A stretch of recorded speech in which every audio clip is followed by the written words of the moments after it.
మీ business ఏదైనా మీ ఊర్లో promotion చేయాలంటే అది సుమన్ టీవీతోనే సాధ్యం. ఇప్పుడే సంప్రదించండి.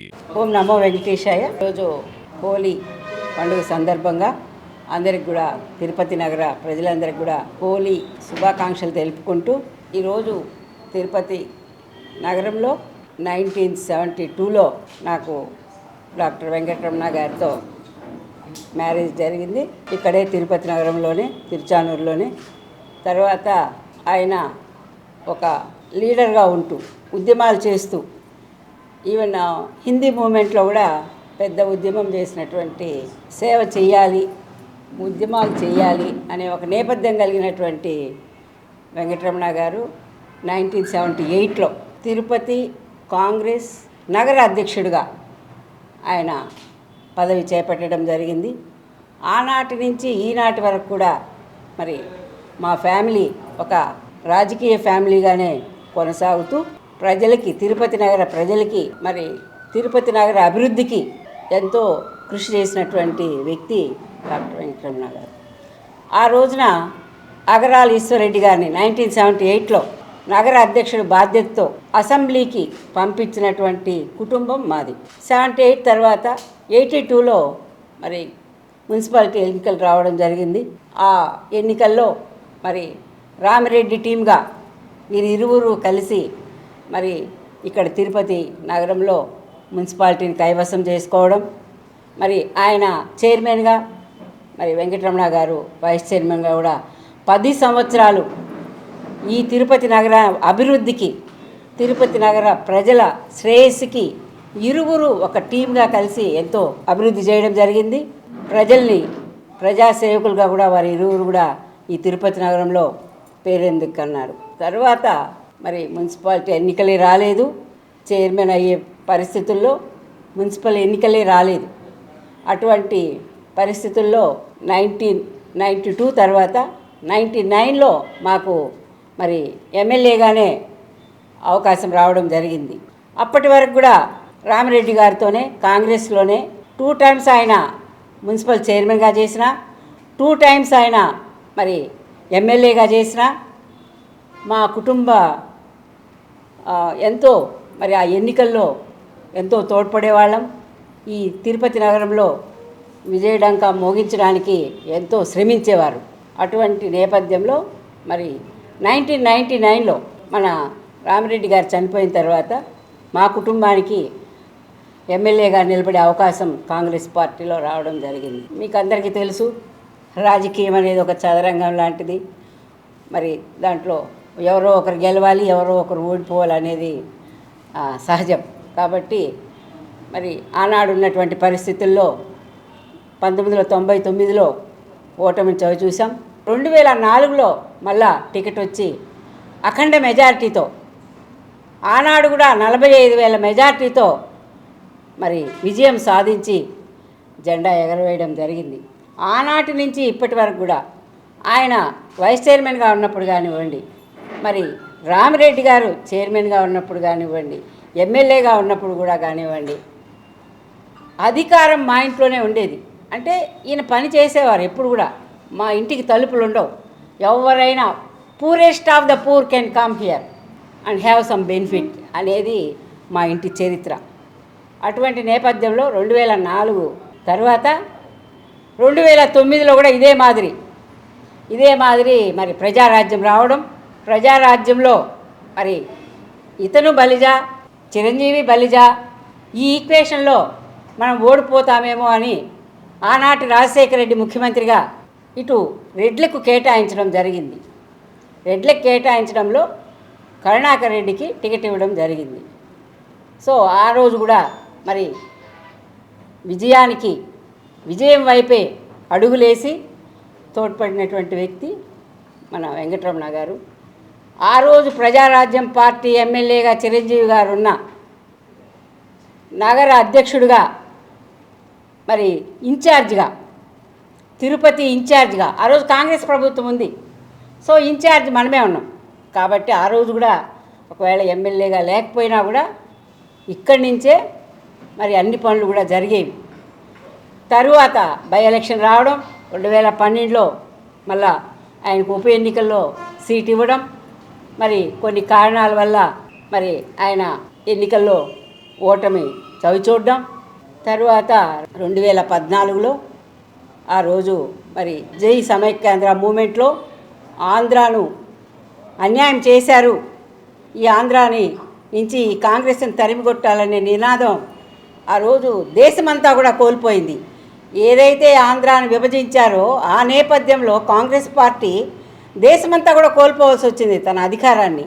అటువంటి పరిస్థితుల్లో ప్రజలకు సేవ చేయాలి, ప్రజలంతా కూడా మరి ఇంతమంది నన్ను నమ్ముకొని ఉంటారు, ఇన్ని సంవత్సరాల నుంచి కూడా మనము ప్రజల మధ్యనే ఉన్నామనే ఒక సదుద్దేశంతో ఆ రోజున మరి తెలుగుదేశం పార్టీ కండువా కప్పుకొని మరి ఆ రోజున సర్వేలు నిర్వహించి ఈనాటి మన తెలుగుదేశం పార్టీ జాతీయ అధ్యక్షుడు నారా చంద్రబాబు నాయుడు గారు ఆయన్ను ఆహ్వానించి తెలుగుదేశం టికెట్ కూడా ఇవ్వడం జరిగింది. ఇవన్నీ సహజంగా జరుగుతుంటాయి పార్టీల్లో, ఎన్నికలప్పుడు సర్వేలు జరుగుతుంటాయి, జయాపజయాలు చూస్తుంటారు, విన్నింగ్ క్యాండిడేట్స్కే మరి అవకాశాలంటే లభిస్తూ ఉంటాయి. ఇది 100% నిజం. కానీ 2014లో కూడా వితిన్ 3 months మరి ఆయనకున్నటువంటి ప్రజాభిమానంతో అదే 45,000 ఓట్ల మెజారిటీతో గెలవడం జరిగింది. మరి అటువంటి నాయకుడు మరి మనకు లేకపోవడం మన దురదృష్టంగా భావించడం, ప్రజలందరూ కూడా ఆ రోజు ఎంతో బాధతో ఉంటే మరి నాకు అనిపించింది, ఇంతమంది ప్రజల్ని నాయకుడిగా కోరుకున్నారు, గెలిపించారు, ఓట్లు వేశారు, మరి వారి బాధను నేను చూడలేక చంద్రబాబు నాయుడు గారు నాకు మరి ఉప ఎన్నికల్లో టికెట్ ఇస్తే నేను ఒకటే ఆలోచన చేశాను, ఆయన ఆశయ సాధన కోసం మనము పనిచేయాలి అంతే.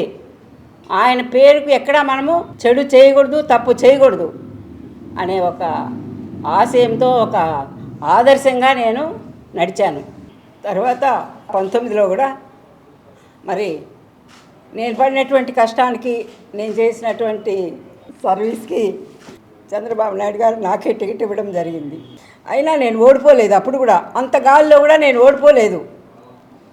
13 రౌండ్లలో కూడా నేను 3,000 మెజార్టీతోనే నిలిచాను. తెలిసిన విషయమే, ప్రభుత్వాలు వచ్చినప్పుడు వాళ్ళ అధికారం వస్తుందన్నప్పుడు చాలా తారుమారులు జరుగుతాయి. అలాంటి తారుమారుకి నేను బలైపోయాను.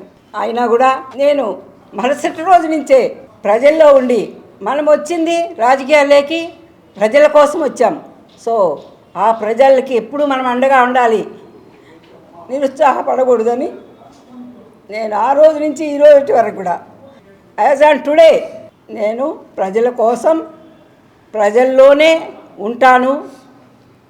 మా ఇల్లు ఎప్పటికీ కూడా తలుపులు తీసే ఉంటాయి. ఎవరికి ఏ సహాయం కావాలన్నా కూడా నేను వారికి అందుబాటులోనే ఉంటాను, నేను ఎమ్మెల్యే అయినా కాకపోయినా. కాబట్టి నేను చెప్పేది ఒకటే, ఈరోజు మేము కోరేది ఒకటే. సరే, కూటమికి ఇచ్చేసామని చెప్పారు, బాగానే ఉంది. మనం అందరం కూడా మరి మన ఒకే ఒక అభిప్రాయం, మన రాష్ట్రానికి అదేవిధంగా రాష్ట్రంలో సుపరిపాలన రావాలని మనం అందరం కూడా ఒక మంచి నిర్ణయం తీసుకున్నాం. ఆ నిర్ణయానికి ఎవరైనా కూడా తలొగ్గి మనం పనిచేసి మన ధ్యేయాన్ని మనము నిర్వర్తించుకోవాల్సిన అవసరం ఉంటుంది. కాబట్టి అలాగే జనసేన కేటాయిస్తే కూడా మన తిరుపతి నగర తెలుగుదేశం క్యాడర్ అంతా కూడా అలాగే ఉంది. ఈ రోజున దౌర్భాగ్యం ఏంటంటే, తిరుపతి నగర ప్రజలు కానివ్వండి, తిరుపతి నగర తెలుగుదేశం పార్టీకి కానివ్వండి, అంటే ఈ రోజున వైకాపాలో ఉన్నటువంటి నాయకుల్ని మేము ఏ విధంగా అయితే ఈ 4-5 సంవత్సరాలు మాకు ట్రైనింగ్ ఇచ్చి తిట్టించారో, వాళ్ళకి మేము ఈరోజు చేతులు కట్టుకొని పని చేయాల్సి వస్తుంది. అంటే ఇంతకన్నా దౌర్భాగ్యం ఎక్కడైనా ఉంటుందా? ఎవరికైనా ఒప్పుతుందా? ఎవరైనా చేయగలరా? నేనంటే చేయగలను. మొన్న జరిగినటువంటి వర్క్షాప్లో మన రాష్ట్ర జాతీయ అధ్యక్షులు చంద్రబాబు నాయుడు గారు శాంతి వచనాలు పలకడం జరిగింది. శాంతి వచనాలకు నేనైతే శాంతి కాగలను, కానీ ప్రజలు అడిగి చూడండి, తెలుగుదేశం క్యాడర్ని అడిగి చూడండి, జనసేన క్యాడర్ని అడిగి చూడండి, వైకాపా క్యాడర్ని కూడా అడిగి చూడండి, మీకు సమాధానం ఏమొస్తుందో. ఇప్పుడు మీకు సర్వేలు లేవా? మీకు చెప్పేవాళ్ళు లేరా? మీ లెక్కలు వేరైపోయాయా? అన్నీ లెక్కలు వేసుకొని ఇస్తారు కదా. ఇప్పుడు లెక్కలు తారుమారైపోయాయా? ఎంపీ అభ్యర్థి వైకాపా నుంచి తోసేసినటువంటి వ్యక్తి వరప్రసాద్. నేను మీటింగులు పెడితే 2014లో 2019 వరకు కూడా నేను మీటింగులు పెడితే ఒక ఎంపీ అభ్యర్థిగా వైకాపా నుంచి వచ్చి పనిచేసినటువంటి వ్యక్తి ఆయన.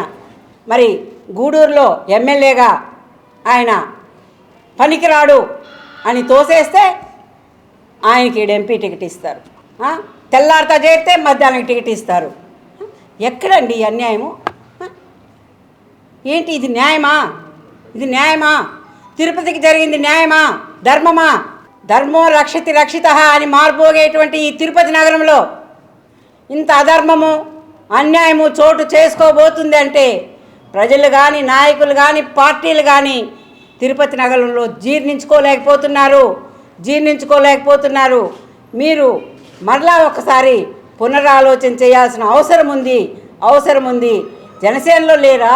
తిరుపతిలో లేరా? ఏంటి విపరీతం చెప్పండి. మేము ఎన్నో ఒడిదుడుకులకు లోనయ్యాం, ఎంతో కష్టపడ్డాం. మీకు అందరికీ తెలిసిన విషయమే. ఒకసారి కిడ్నాప్ చేయబడ్డారు నా భర్త. ఒకసారి ఎలక్షన్ పోలింగ్ రోజున మరి కొట్టడం కూడా జరిగింది. ఇన్ని కూడా ఓర్చుకొని ఈ రోజున నా భర్తను కోల్పోవడమే జరిగింది. రాజకీయాల్లో మేమేం వ్యాపారాలు చేసుకోవటం లేదు. మేము వ్యాపారస్తులం కాదు, మేము కాంట్రాక్టర్లం కాదు. మేము కేవలం ప్రజాసేవ కోసం రాజకీయంగా ఉన్నటువంటి కుటుంబం మా కుటుంబం. ఇటువంటి కుటుంబాన్ని ఈ రోజున పక్కన పెట్టారు అంటే ప్రజలు ఈ రోజున జీర్ణించుకోలేకపోతున్నారు. ప్రజలకు అర్థం కానిటువంటి పరిస్థితి ఈ రోజున. కావాలంటే సర్వేలు చేసుకోండి. ఈ రోజున మీ సర్వేలన్నీ ఏమయ్యాయండి? ఎన్ని సర్వేలు చేస్తున్నారు? రోజు ఒక సర్వే చేస్తున్నారు కదా. ఈ విధంగా ఉంటే మరి తిరుపతి నగరంలో మీరు గెలిపించుకురండి అంటే సాక్షాత్తు చంద్రబాబు నాయుడు గారు, పవన్ కళ్యాణ్ గారు, మరి బీజేపీ వాళ్ళు వచ్చి ఇక్కడ గెలిపించుకుంటేనే మేము జనసేన కంటానే సరే ఓకే పవన్ గారికి వస్తారు. ఎందుకంటే చిరంజీవి గారు నిలబడినారు, నందమూరి తారక రామారావు గారు నిలబడ్డారు. ఆ విధంగానే తిరుపతి నగరాన్ని పవన్ కళ్యాణ్ గారు నిలబడిపోతున్నారేమో ఓకే అని ఆ రోజున మేము సంతోషపడినటువంటి విషయం. జనసేన కేటాయించినా కూడా మరి ఈ రోజున ఆ పరిస్థితి లేదే. తిరుపతిలో ఎవరో ఎక్కడి నుంచో వచ్చినటువంటి వాళ్ళకి టికెట్ ఇచ్చి మీరు గెలిపించండి అంటే మీరు శాంతి వచనాలు పలికితే శాంతి వచనాలు వినడానికి నేను రెడీ.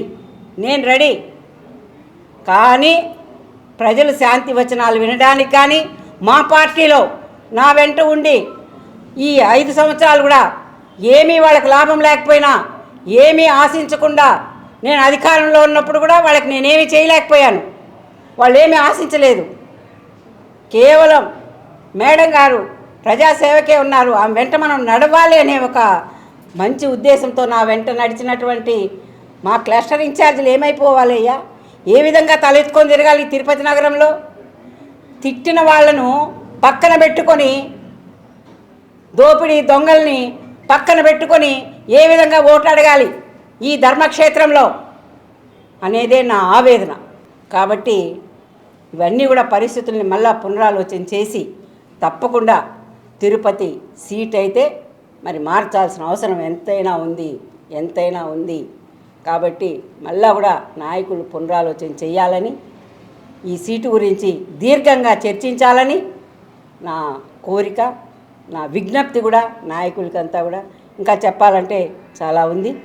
మరి ఈ రోజున పవన్ కళ్యాణ్ గారు వచ్చి కూటమిలో నేను నష్టపోతున్నానంటే ఆ రోజున నా భర్తే నాకు గుర్తుకొస్తున్నాడు. ప్రజారాజ్యం పార్టీ వచ్చి నా భర్త గెలిచే వ్యక్తి ఆ రోజున కూడా రాజశేఖర రెడ్డి గారు కూడా అనేసిపోయాడు. ఏంది రమణ నీ ఆదరణ నీ ప్రజలు లాస్ట్ మీటింగ్లో కూడా వచ్చి అప్పుడు మాకే సీటేమో అనుకున్నాం. కానీ లాస్ట్లో ఈ ఈక్వేషన్స్లో రెడ్లకి ఇవ్వాలన్నట్టుగా ఇవ్వడం, వాళ్ళు ఓడిపోవడం, చిరంజీవి గారు గెలవడం, ఆయన మధ్యలోనే వదిలేసి వెళ్ళడం, ఇవన్నీ కూడా తిరుపతి నగర ప్రజలు అందరికీ తెలుసు. కాబట్టి ఇప్పటికైనా ఒక మంచి నిర్ణయం తీసుకొని తిరుపతి నగర మహాకూటమి అభ్యర్థిని గెలిపించుకునే దిశగా మేము కాదు, ఫస్ట్ అడుగు వేయాల్సింది నాయకులు తప్పటడుగు వేయకుండా మంచి నిర్ణయం తీసుకొని మంచి అడుగు వేస్తే మేమందరం వారి వెనక ఉన్నాం మహాకూటమి అభ్యర్థిని గెలిపించడానికి అని కూడా నేను ఖచ్చితంగా చెప్తున్నాను. మరి నాయకులు ఈ రోజున ఆలోచించాల్సిన అవసరం ఈ తిరుపతి నగరం మీద. తిరుపతి అంటే ఒక ప్రసిద్ధిగాంచినటువంటి ఒక ఆధ్యాత్మిక నగరం ఇది. ఇక్కడ ఈ రోజున తిరుమల తిరుపతిలో జరిగినటువంటి అన్యాయాలన్నీ ఈ రోజున వైకాపా వ్యక్తులకు పట్టం కట్టిపెడితే ఎవరండి నిలదీసేది? ఎవరండి ఆ తిరుమలను కాపాడేది? ఎన్ని జరుగుతున్నాయి తిరుమలలో చూస్తున్నాం కదా. అన్యమత ప్రచారాలు జరుగుతున్నాయి, గంజాయి వనాలు జరుగుతున్నాయి. అసలు తిరుపతి ప్రాశస్తాన్ని నేల రాసినటువంటి ఈ పార్టీకి మళ్ళా ఏ విధంగా పట్టం కట్టాలని తిరుపతి నగర ప్రజలంతా తలలు బాదుకుంటుంటే మళ్ళా ఆ వైకాపా నుంచి వచ్చిన వ్యక్తులకి మీరు టికెట్లు ఇచ్చి వాళ్ళని గెలిపించమని అంటే ఇది సాధ్యమా? ఇది సాధ్యమా అని నేను ప్రశ్నిస్తున్నాను.